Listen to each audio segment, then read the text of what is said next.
kuadrin e 80 vjetorit të lindjes udhëheqësit ton të dashur e parua Shokut e Berozha, në kuadrin e festivalit Gjirokastës, grupi folklorik i Shtëpisë Kulturës Çlirim jep parajush koncertin folklorik.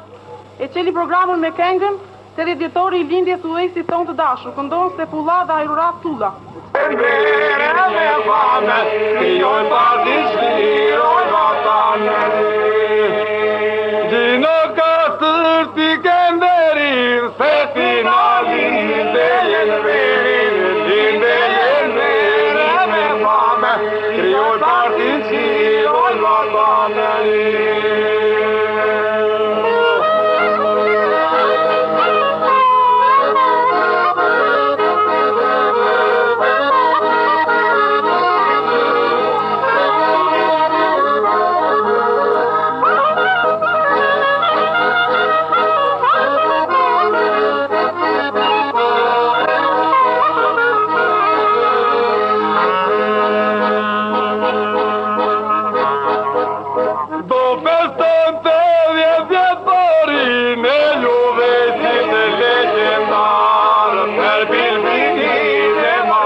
Shqipërinë në botë, sonë si banat.